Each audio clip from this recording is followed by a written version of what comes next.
नमस्कार, मैं हूं अनिल कार्की। आप सुन रहे हैं 91.2 मेगाहर्ट्ज पर उत्तराखंड मुक्त विश्वविद्यालय का सामुदायिक रेडियो हेलो हल्द्वानी। आज है 21 फरवरी और यह है खास दिन मातृभाषाओं के लिए।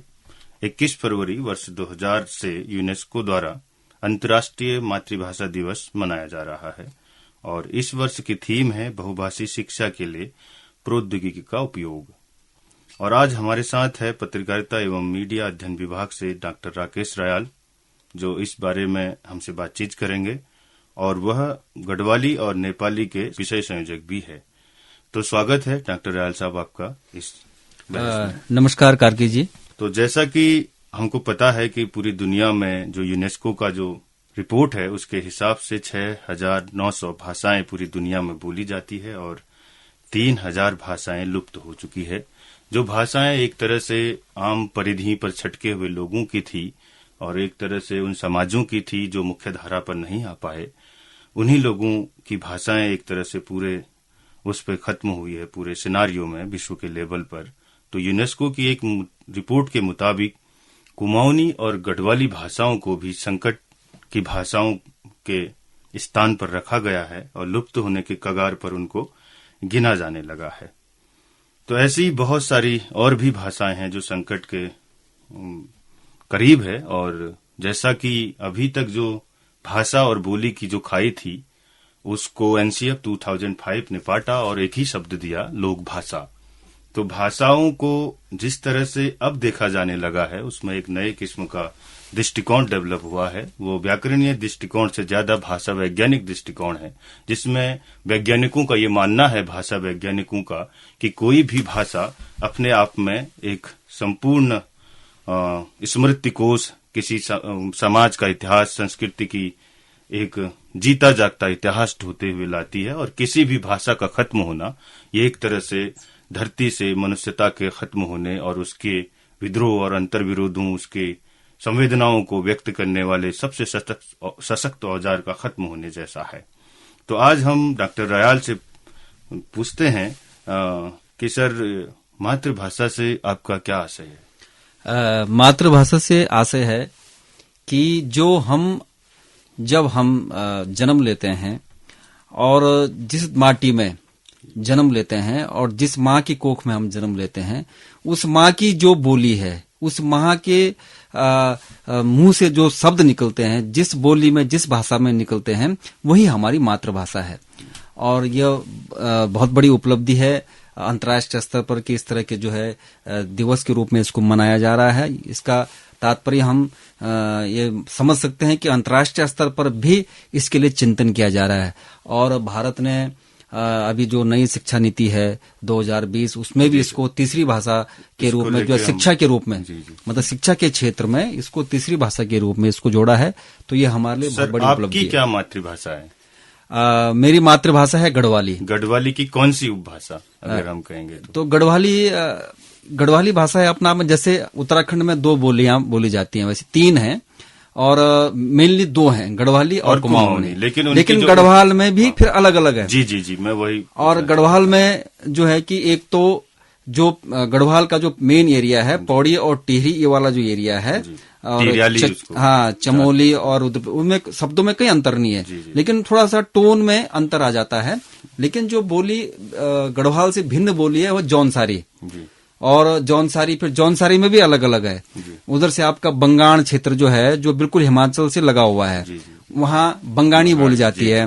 तो मैं वही पूछना चाह रहा था कि जी। और ये जो मोरी ब्लॉक है, उसका जो पर्वत एरिया में, वहाँ पर्वत बोली जाती है, तो वो पर्वत बोली है। उधर बंगाण हो गया, इधर आपका जौनसार हो गया, और इधर से आपका फिर रवाई, उत्तरकाशी का जो पुरोला और बड़कोट वाला क्षेत्र है, वहाँ रवाई बोली जाती है। फिर टिहरी का ही जो एक क्षेत्र है, जौनपुर क्षेत्र, नौगांव वाला, डामटा वाला, वहाँ जौनपुरी बोली जाती है। लेकिन ये थोड़ा इनमें अंतर है। लेकिन जो मेन जो भाषा है गढ़वाली, वो टिहरी पौड़ी गढ़वाल से, गढ़वाल जो क्षेत्र माना जाता है, कोस पर पानी बदले 4 कोस पर बानी का। जी। और गढ़वाल जो नाम दिया जाता था, पौड़ी गढ़वाल को, पौड़ी डिस्ट्रिक्ट को गढ़वाल के नाम से पहले से जाना जाता था। तो आप गढ़वाली, जैसे जो मेरी जो मेरी मातृभाषा है, मैं ये भी बताना चाहता हूँ, जी जी जो मेरी मातृभाषा है वो पूर्वी कुमाऊनी की जो 4 बोलियां हैं, जी जी जी सिरियाली, अस्कोटी और आपका कुमैया, जी जी और उसकी जो 4 बोलियां हैं, सोरियाली, सिरियाली, अस्कोटी, सोरियाली और कुमाऊनी, कुमैया जिसको बोलते हैं, उस बोली में से हमारा जो भाषा समूह है वो है अस्कोटी। और अस्कोटी का भी एक खास वेरिएंट है खसकुरा, जो पश्चिमी जो आपका काली नदी के किनारे का है, जहाँ की मूल गायिका कबूतरी देवी है, तो वहाँ वो मेरी मूल भाषा है, जो मेरी मदर टंग है। जी जी जी। तो मैं उस भाषा समूह से आता हूँ। जी जी जी। तो बहुत बढ़िया बातचीत हो रही है, इसी को आगे बढ़ाते हैं। जैसा कि यूनेस्को की रिपोर्ट में ये कहा गया है कि अगले 50 सालों में कुमाऊनी और गढ़वाली एक तरह से लुप्त हो जाएंगी। एज ए कुमाऊनी, गढ़वाली और नेपाली के संयोजक होने के नाते, और आप क्योंकि आप सामाजिक सांस्कृतिक क्षेत्र में, आप कल्चर के इलाके में काम करते हैं, आप रंगकर्मी हैं, आप संस्कृति कर्मी भी है, आपको क्या लगता है? यूनेस्को की जो रिपोर्ट है उसमें 100% सत्यता है, और ये हमारे लिए चिंता का विषय भी है कि एक छोटा सा भूभाग वाला क्षेत्र, जहां पर जो उत्तराखंड के अंतर्गत गढ़वाली और कुमाऊनी जो क्षेत्र है, जहां कुमाऊं में कुमाऊनी और गढ़वाल में गढ़वाली बोली जाती है, लेकिन हम अपनी बोली को भूलते जा रहे हैं। और इसके पीछे कुल मिलाकर जो भी इस तरह की जो व्यवस्थाएं हमारे, चाहे वो भाषा में आए हों या वो हमारे रोजगार के क्षेत्र में आए हों या शिक्षा के क्षेत्र में आए हों या हमारी परंपराओं के क्षेत्र में आए, इस सब के पीछे पलायन एक बहुत बड़ा कारण है। लेकिन मेरा ये मानना है कि मैं भी, देखो, हम सब लोग जो हैं घर से बाहर रोजगार के लिए आए हैं, क्योंकि घर पर रोजगार मिलना संभव नहीं है। चाहे कहीं पर भी हम रहें, कहीं भी हमारा जन्म हुआ हो, कहीं पर भी हमारा जन्मभूमि हो, लेकिन उसके लिए हमको घर से बाहर निकलना पड़ता है।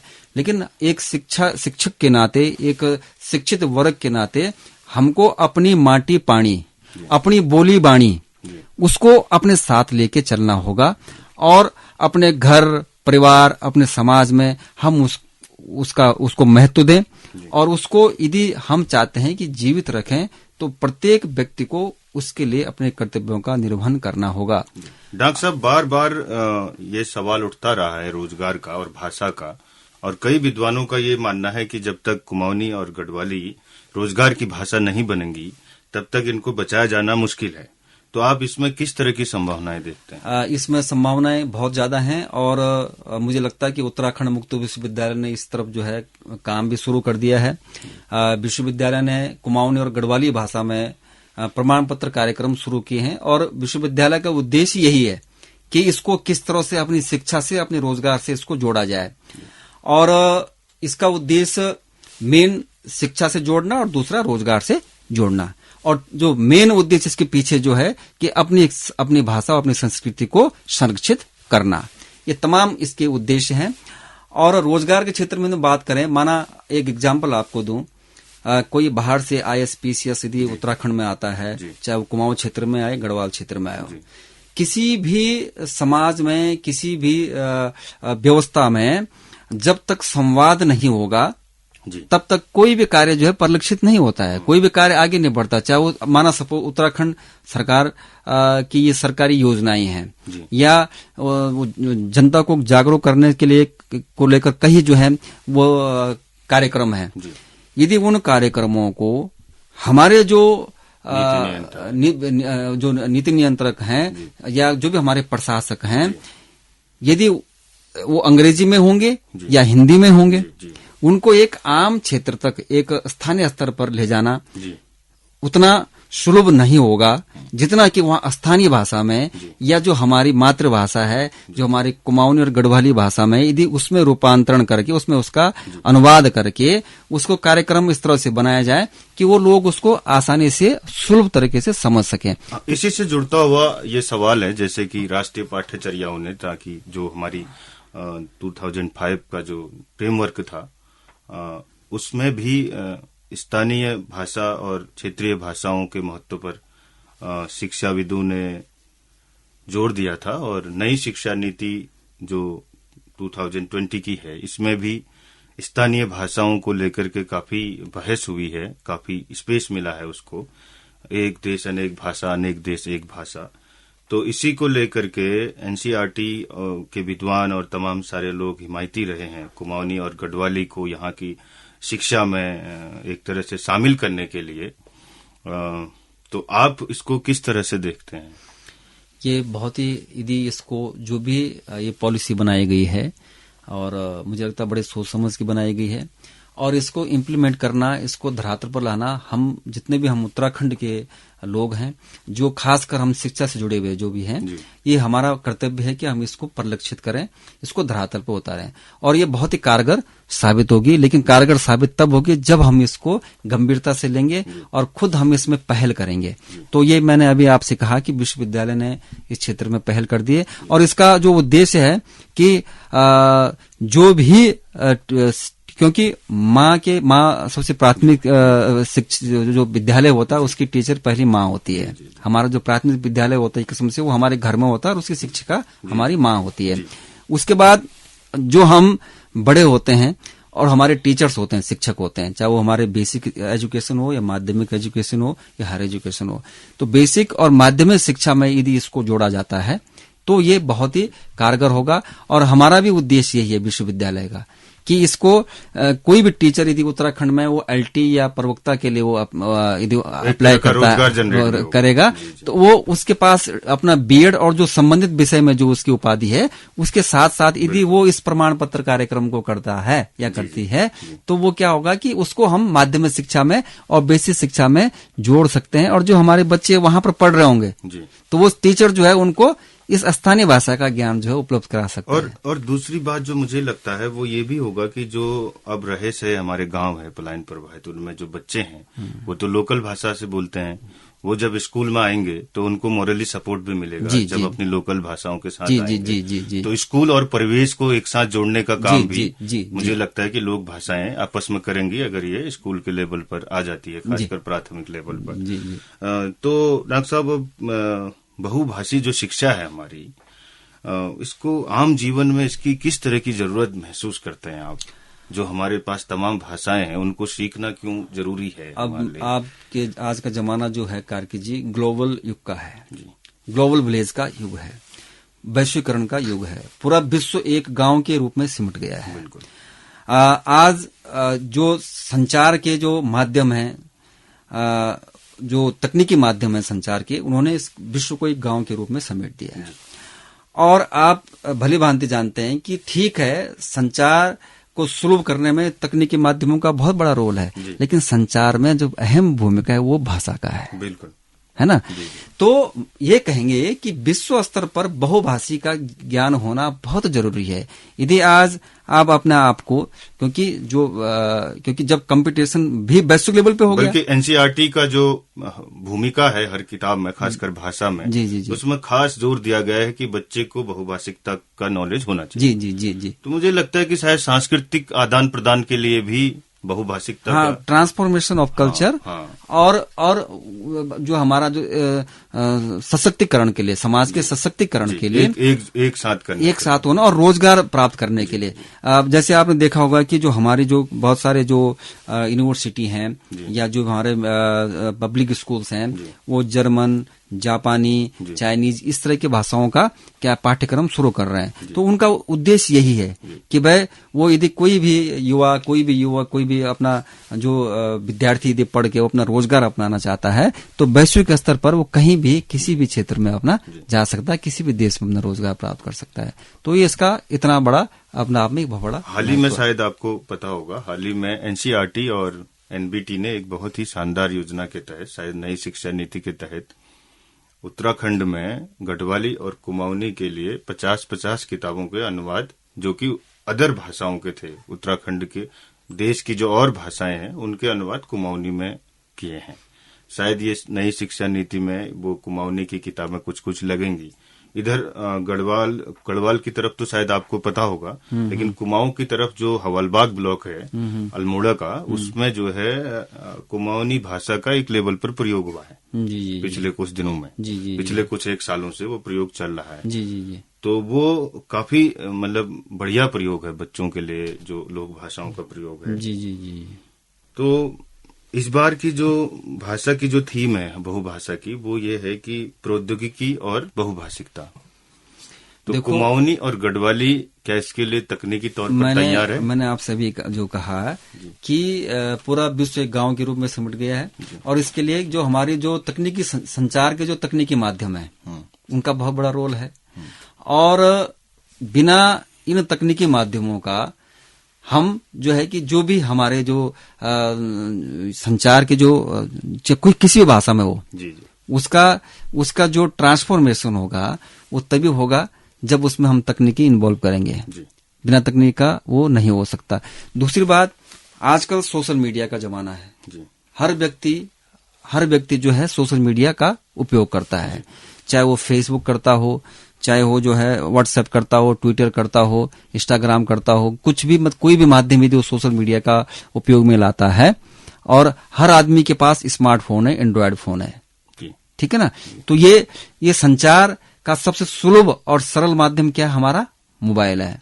इसमें ऑडियो, वीडियो, टेक्स्ट किसी भी तरह से आप संचार करते हैं, चाहे आप ऑडियो फॉर्म में करते हो या विजुअल फॉर्म में करते हो, टेक्स्ट फॉर्म में करते हो, तो आप इस मोबाइल के माध्यम से आसानी से, सुलभ से, और हर व्यक्ति कर सकता है। हर व्यक्ति की पहुंच इस तक है। तो यदि हम अपनी स्थानीय भाषा को, अपनी लोकल भाषा को का उपयोग करने के लिए हम इस तकनीकी माध्यम का, इस संचार माध्यम का उपयोग करते हैं, तो मुझे लगता है कि जो हमारी स्थानीय भाषा है, लोकल भाषा है, वो कहीं न कहीं सशक्त होगी। कई तरह से सशक्त होगी। रील बन रहे हैं और वो सब, हालांकि उसमें एक किस्म का थोड़ा सस्तापन भी है। जी, लेकिन कोई बहुत गंभीर भी है। कोई बहुत गंभीर है। जैसे गढ़वाल की तरफ बहुत सारे समाचार चैनल जो गढ़वाली में चल रहे हैं, वो बहुत बढ़िया है, वो चल रहे हैं। और अपने यूट्यूब चैनल लोगों ने खोले हैं, तो वो सारी चीजें हैं। और एक चीज मुझे लगा, मैं आपको एग्जाम्पल दूंगा कि इसने इतना सशक्त कर दिया है कि पहले हम जो है जब गढ़वाल में और कुमाऊनी में मैं क्योंकि लोकगीत एक संचार का बहुत सशक्त माध्यम है। लोकगीत संचार का एक बहुत परंपरागत सशक्त संचार माध्यम है। तो गिने चुने वो थे, लेखक थे, गिने चुने गायक थे।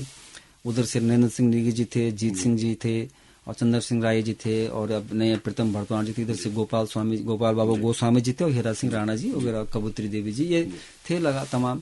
लेकिन आज की डेट में मैं देख रहा हूँ कि जहाँ इसमें एक बाढ़ सी आई है, लोक गायकों की संख्या इतनी बढ़ गई है कि चाहे कुमाऊनी में हो चाहे गढ़वाली में हो, तो उसके पीछे इसी का ही हाथ है। किसका? ये जो हमारा हाथ में सुलभ और सरल संचार माध्यम एक आया है। दूसरा मैंने देखा है कि इससे ट्रांसफॉर्मेशन भी हुआ है कल्चर का।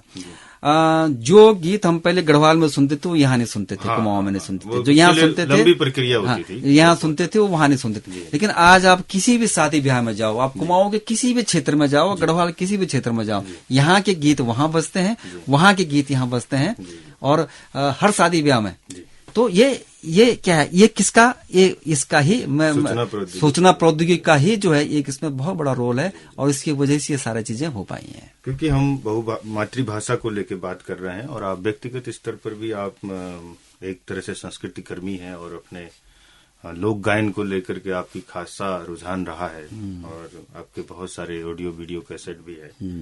तो व्यक्तिगत तौर पे भाषा संरक्षण के लिए आपने किस तरह के काम किए हैं?